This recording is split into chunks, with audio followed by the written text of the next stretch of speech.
this idea that if you gain weight when you're simply listening to your body and you eat when you're hungry and you stop when you begin getting satiated, and if you gain weight as a result of that, perhaps you're meant to be at that weight. So, this is pretty much what this person here on Instagram says. She says, if you gain weight when simply listening to your body, such as eating when you're hungry or eating enough food to satisfy you, the odds are you're meant to be at that weight. There's a few problems wrong with that approach. First of all, some people don't know how to listen to their body. Some people don't really know, and I know this sounds silly, but apparently it's true for some people. They don't really know the difference between physical hunger and some kind of emotional hunger. So she says, such as eating when you're hungry. Well, some people also have conditions that cause them to be hungry, excessively hungry. Now, I'm not talking about the genetic condition known as Prader-Willi syndrome, which is very rare, but they might be pregnant, they might be, and not know it, they also might have diabetes. That's a symptom of diabetes, that you're hungry. They could have some other issue. It could be a side effect of medication. It could be what they're eating. If they're eating a highly processed diet, some of that food allegedly is designed to make people hungry, so they buy more, and then the company that makes the food makes more money. Certain kinds of foods make people hungry. What these foods do is they cause a very rapid rise in blood sugar, and as a result, the pancreas overcorrects by pumping out too much insulin to lower the blood sugar. So now you have this big blood sugar drop, and then you get really hungry a short time after eating that meal, such as white flour products, or even white rice. And then you overeat as a result. So if you listen to when your body is hungry all the time, there could be a problem, a malfunction, a dysfunction with your body's ability to tell when there's sufficient food in it, and therefore you could have some kind of screw up with your hunger signals, with hormones. There could be a hormone problem going on that's causing you to be hungry. So to listen to your body when you're hungry, that's a loaded directive. There could be a problem in that area that leads to overeating, that then leads to gaining weight, which may masquerade as the weight that your body is meant to be, as this individual says. And then she says, eating enough food to satisfy you. Well, again, define satisfaction. For whatever reason, some people require a large amount of food to feel satisfied. Other people may be eating enough food that they think it satisfies them, but what's really happening is that the satisfaction is being determined or influenced by surroundings, such as being bored, depressed, stressed, or around other people who are eating, or at family functions, reunions, workplace parties, birthday parties, whatever. And so they're eating almost mindlessly, or they're watching TV or at the computer or playing video games, and they think they're satisfying their hunger when in fact it's a habit that they're eating when they start doing certain activities that they associate with food. So if you gain weight when simply listening to your body, such as eating when you're hungry or eating enough food to satisfy you, the odds are that you're meant to be that way. No, no, absolutely no. Now let's look at the next thing she says here. So she says the body is incredibly smart, and sometimes it is. It will fight to stay at our set point weight. So some years ago, this book came out called The Set Point Diet. The set point is the weight that your body strives to maintain, and if you fight against that or try to lower your set point or lose weight, your body fights against that.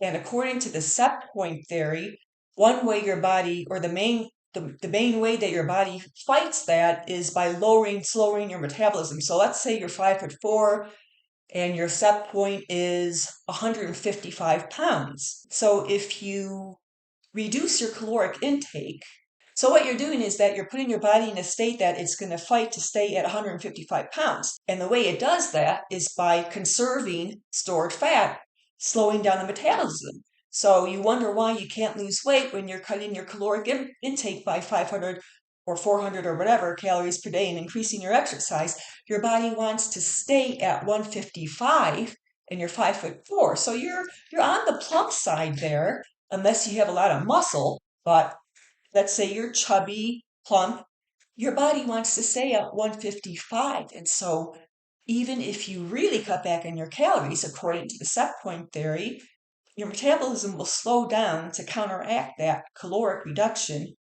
But think of this, though.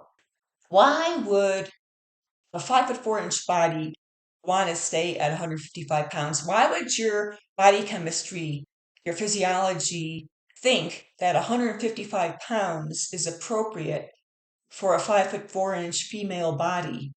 Well, maybe your set point really is 155 pounds. What this individual fails to acknowledge is that you can naturally lower your set point without starving yourself or doing anything extreme or non sustainable. And I'll get to that in just a minute. She says if you're eating according to your body's cues, but gaining weight, odds are that your body prefers you to be at that higher weight. Again, why would the body prefer excess fat? Not that 155 pounds is obese if you're 5'4", but it's overweight. Why would your body want to be overweight? Well, maybe that's because your lifestyle is so sedentary that there's no reason for your body to want to be leaner. Because you're so sedentary, a chunky body or a moderately overweight body is just as efficient as being sedentary as a slimmer body. So your set point is higher then.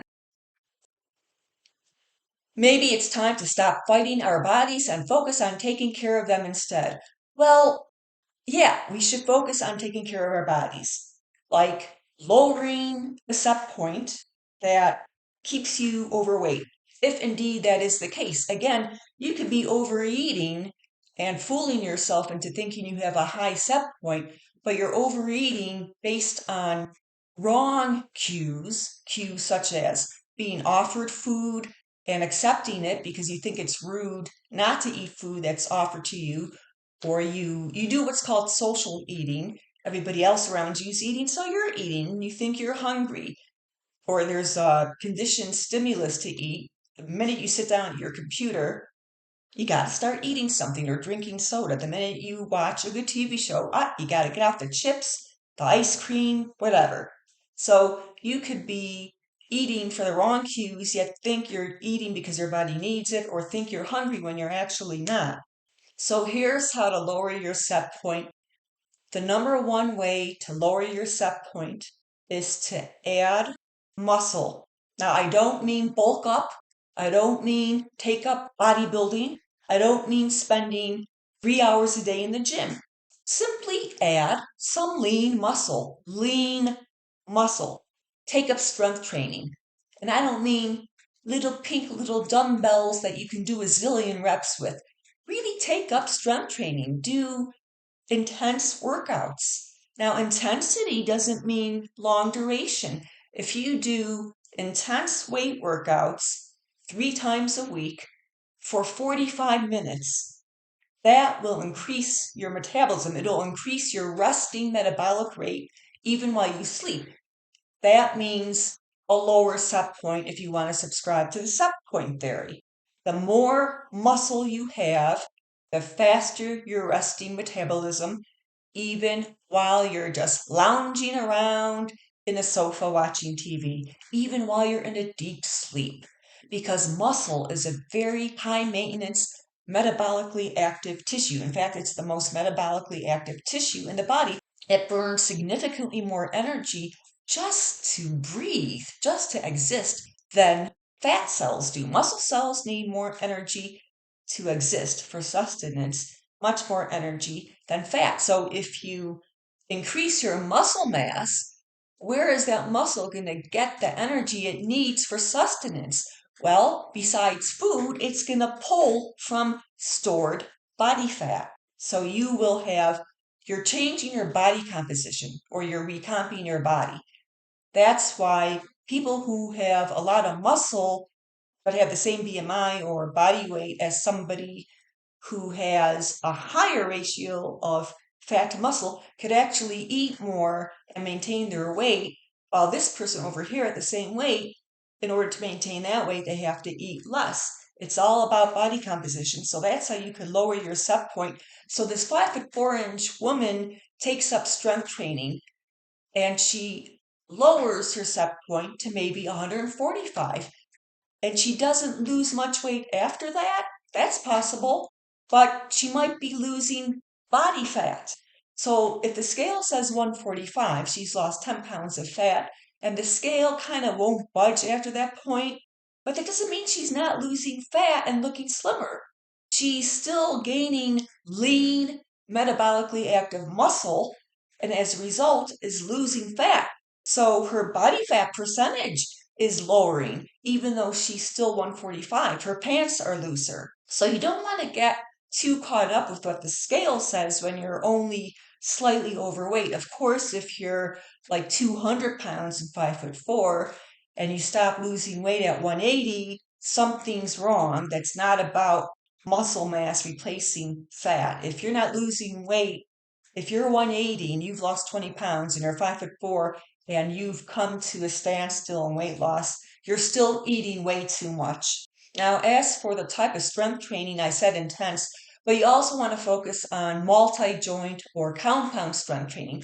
So instead of spending your gym session doing tricep exercises and standing around doing bicep exercises, you want to do exercises that work more than one muscle group at the same time. So any kind of pulling, either from above or in a horizontal fashion, any kind of pulling movement, any kind of pressing movement. It could be overhead standing presses with a barbell or dumbbells or kettlebells, any kind of pressing movement.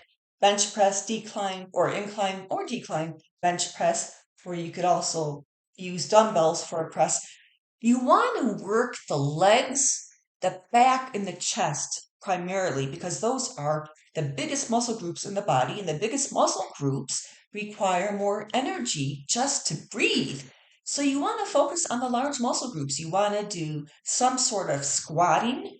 You want to do deadlifts. You want to do kettlebell swings and leg presses. You want to do weighted walking lunges, things that get the whole body involved. You know what a really good one is if you're holding kettlebells or dumbbells and you go into a squat, then you stand back up and then you raise the weights above your head. So that's called a squat to dumbbell press, a squat to dumbbell overhead press. Wow, those will really burn some calories and burn some fat. So you want to do the big moves. Now, of course, this video isn't about all the details of designing a strength training program. It's a reaction to this person telling you that you should listen to your body, and if you're gaining weight or if you're still overweight despite eating only when you're hungry, maybe your body is meant to be at that higher weight. That's what this video is about, and she's completely wrong. And it's also about telling you just the guidelines, the basic guidelines of how you can lower your set point. But be very leery of reading stuff like this. What if what if you're at 200 pounds and you can't get below 200 pounds and you're like 5'4" or 5'6", and she wants you to believe that your body might be meant to be 200 pounds? That completely goes against evolution. It goes against natural selection. A 200-pound, 5-foot woman would have a very difficult time surviving during primitive times when we had to be efficient at moving a lot throughout the day, walking for long periods, walking miles every day, running, trotting, jogging, lifting, carrying things. Our bodies are not meant to be fat. All right, so that's all for today's video, and have a great day.